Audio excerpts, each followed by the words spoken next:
सगळ्यांना इंग्लिश समजतं का? नाही. हिंदी में बोले। मानव को ये सोचना चाहिए कि परमात्मा ने हमें क्यों बनाया, हमारे जीवन का कोई लक्ष्य है या यूं ही परमात्मा ने हमें अमीबा से लेकर के मनुष्य बनाया। इतनी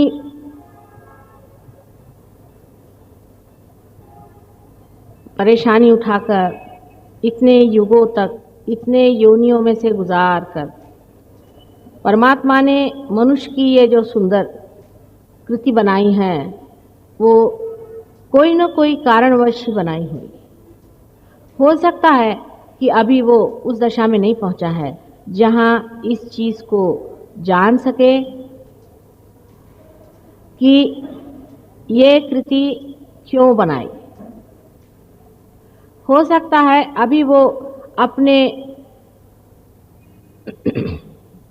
कार्य कारण को समझ नहीं पाया होगा, लेकिन अवश्य जरूर कोई न कोई वजह होनी चाहिए कि एक अमीबा से मनुष्य क्यों बना।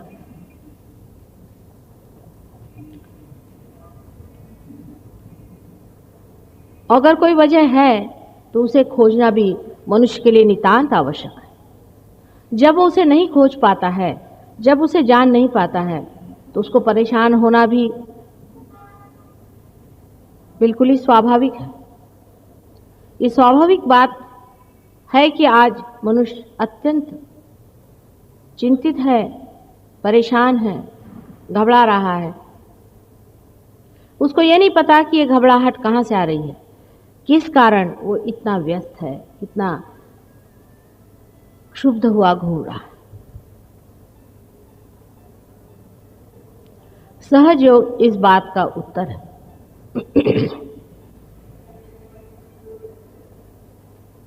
सहज, सह माने साथ, ज माने पैदा हुआ।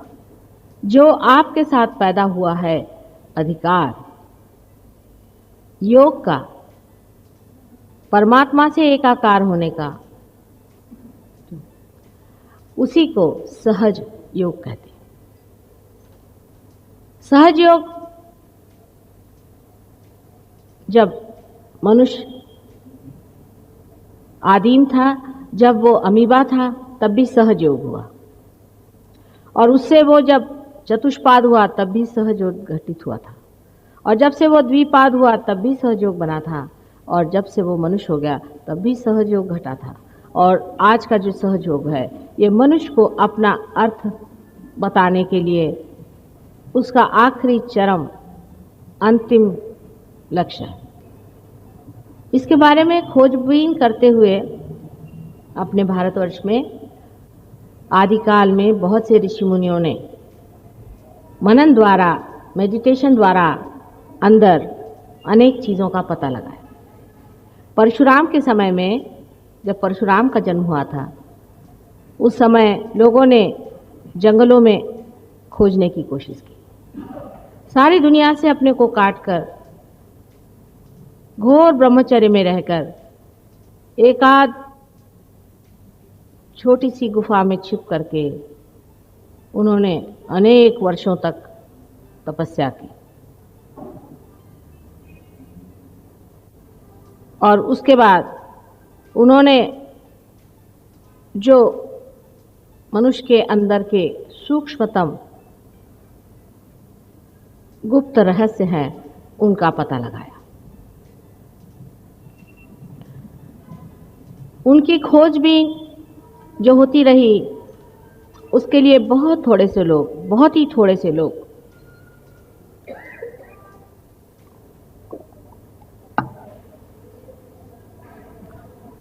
लाभ उठा सके, क्योंकि ये कार्य अत्यंत सूक्ष्म था और समाज में रहते हुए इस कार्य को करना बहुत ही कठिन था। इन लोगों ने अपने धर्म ग्रंथों में या अपने पुस्तकों में, अगर उन्होंने लिखी भी हो, अनेक तरह से इन सब सूक्ष्म तत्वों का वर्णन किया है। लेकिन कलियुग, जिसे कि आज हम मॉडर्न टाइम्स कहते हैं, इसमें आज वो समय आ गया है जिसे कि हम बहार का समय कह सकते हैं। जैसे कि एक पेड़ पर शुरू में एक आध ही फूल खिलता है, एक आध ही फल लगता है, अनेक वर्षों तक इसी तरह से चलते रहता है। उसके बाद जब बहार आती है तो अनेक फूल खिल जाते हैं।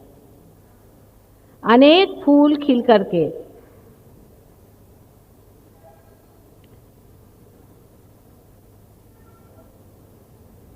एकदम से ही उनके फल बन जाते हैं, सहज में ही उनके फल बन जाते हैं। वो कैसे बनते हैं, क्यों कर बनते हैं, ये कोई नहीं देखता। आज सब फूल हैं, कल उसमें से फल निकल आ जाते हैं। उसी प्रकार आज कलयुग में बहार आई हुई है और आपका हक कि आप जानें कि आप क्या हैं, आपका क्या अर्थ है, आप क्यों इस संसार में आए हैं, इस चीज़ को आप जान लें। ये आपकी खुद अपनी संपदा है। जैसे कि कोई दीप पूरी तरह से संवारा जाता है, उसके अंदर तेल बाती सब ठीक से रख दी जाती है और उसको दिवाली के रोज़ सब एक लाइन से लगा दिए जाते हैं।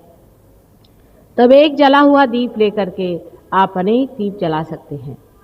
उसी प्रकार सहयोग एक अत्यंत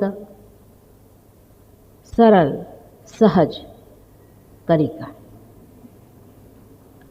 और मनुष्य को इस बात को नहीं सोचना चाहिए कि ये इतना सरल क्यों हो गया। धर्म के मामले में मनुष्य हमेशा उल्टे ही सोचता है। पहले यहाँ से अगर आपको काशी जाना होता था तो 3-4 महीने तक लोग चलते रहते थे। आज अगर काशी आपको जाना है तो आप सवेरे यहाँ तो शाम को काशी पहुँच सकते हैं। तब मनुष्य क्यों नहीं सोचता है कि उसके लिए तो सुनते हैं कि बड़ा सामान जुटाना पड़ता है, बड़ी खड़तर तपश्चर्या करनी पड़ती है, तब कहीं हम पहुँचते हैं। अगर सहयोग के मामले में भी ऐसी अगर कोई विशेष व्यवस्था हो गई हो तो उसके बारे में इतनी चर्चा और उहापोह क्यों होना चाहिए। अगर कोई विशेष चीज़ आपको मिलने वाली है और उसका लाभ आपको होने ही वाला है तो उसके बारे में इतनी शंका क्यों होनी चाहिए। और आखिर शंका भी उस चीज़ की होनी चाहिए जहाँ पर आपको कुछ लेना देना पड़े या किसी चीज़ की मांग हो, या कोई ये कहे कि भाई तुम्हें देखो यहाँ पे 3 साल का कोर्स करना पड़ेगा और तुमको रोज आना पड़ेगा और तुमको इतनी फीस देनी पड़ेगी और तुमको भूखा मरना पड़ेगा, या तुम्हें हम कहें कि तुमको सर के बल खड़ा रहना पड़ेगा। ये तो सब हम कुछ कहते नहीं।